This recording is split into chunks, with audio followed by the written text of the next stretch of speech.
Singapore's water-linked climate strategy, Tengah, Tengeh, and the Tuas Nexus, by Futoshi Tachino. In equatorial Singapore, the late afternoon thunderheads pile up like mountains, then dissolve into warm rain that runs from green roofs to canals and finally to the sea. The city's response to climate change is not a single showpiece but an interlocking loop.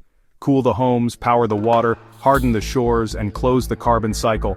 The hum here is chilled water in buried pipes, biogas in co-digesters, and solar panels riding the reservoir's skin. The strategy is small-state pragmatism at system scale. A town that lives its theory. On the island's western flank, Tengah is rising as Singapore's first smart energy town, with a car-free town center and a residential centralized cooling system delivered as a utility service. Instead of every flat owning a compressor, modular chiller plants on rooftops circulate chilled water through buildings. Residents pay for cooling the way they pay for electricity or water. Planners designed the core to be people-first. Vehicles run underneath the town center, and every road has dedicated walking and cycling paths to make active mobility the default. Early projections touted up to 30% energy savings versus conventional split-unit air conditioning. After costs rose, the operator revised the expected household savings to about 17%, still meaningful for both bills and peak demand. Digital plumbing beneath the concrete. Tengah isn't just hardware, it's telemetry. HDB's Smart Hub and estate-level sensors support predictive maintenance, solar generation monitoring, and fault response across lifts, pumps, and lighting. The idea is dull by design: fewer breakdowns, safer estates, more data to tune demand. In other words, a city that learns. Designing for the storm you know will come. As seas climb and downpours intensify, Singapore is rewriting its shoreline.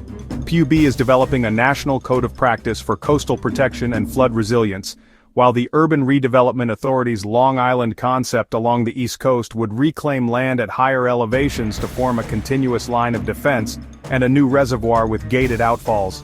Marina barrage logic scaled. The point is redundancy. Hold stormwater back during high tide, flush it when the sky clears, and gain multi-use public space in between. Pushing the frontier onto water. Where land is scarce, water pulls double duty. At Tengeh Reservoir, a 60 MWP floating solar farm spreads across 45 hectares, about 45 football fields, supplying enough electricity to power Singapore's 5 local water treatment plants and offset roughly 7% of PUB's annual energy needs. The project cut about 32 kilotons of CO2 a year, equivalent to removing some 7,000 cars, and made the nation one of the few with a fully green waterworks system, turning waste into watts and carbon into concrete. Farther west, Tuas Nexus fuses 2 mega-projects, the Tuas Water Reclamation Plant, DTSS Phase 2, and the NEA Integrated Waste Management Facility. Sludge from used water treatment co-digests with sorted food waste to boost biogas yields, combusted at the IWMF. That biogas helps the Nexus achieve full energy self-sufficiency and projected annual carbon savings north of 200,000 tons. Excess electricity can be exported to the grid. It's the water energy waste loop closed. The materials loop is tightening too. At Tuas Port's Phase 1, Pan United supplied around 360,000 cubic meters of CO2 mineralized ready mix. Industrial CO2 is injected during production and permanently bound as carbonate in the concrete matrix. Company disclosures estimate more than 113.8 million kilograms of CO2 emissions prevented, essentially turning a bulk commodity into a distributed carbon sink. Cooling the core, quietly. Downtown, SP Group's district cooling network under Marina Bay, billed as the world's largest underground system, has delivered zero supply disruptions since 2006. The utility is expanding capacity toward approximately 90,000 RT and layering in thermal energy storage, including an ice storage pilot tied into an electricity substation to shave peaks by up to 2 MW. District cooling might sound esoteric, but in a warming, humid climate it is one of the most effective ways to cut urban electricity use and cap the hottest hours. Culture as infrastructure. Habits cement infrastructure. By 2030, Singapore plans about 1,300 kilometers of cycling paths, with 8 in 10 HDB residents only minutes from a local network, supporting first and last mile trips that don't need a car. Tengah's car-free heart slots neatly into that geometry. When heat and rainfall are givens, the city's durable advantage may be less technology than choreography, aligning incentives so the easiest choice is also the lowest carbon one. Quiet economics, loud lessons. Skeptics often assume these systems only work with lavish subsidies. The evidence suggests otherwise.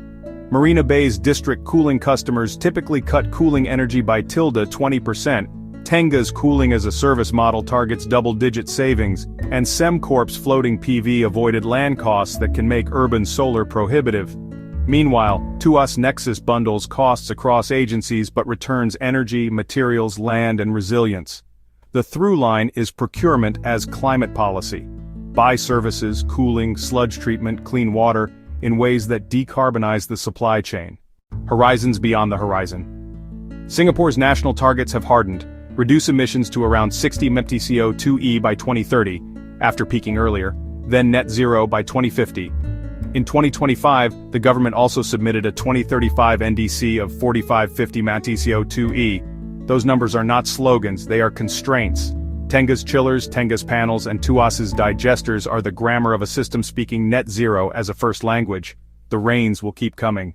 The question for other cities is whether they can translate this water-linked dialect, cooling loops, floating solar, co-digestion, carbon-smart concrete, into their own climate and culture, until it reads as naturally as an evening storm.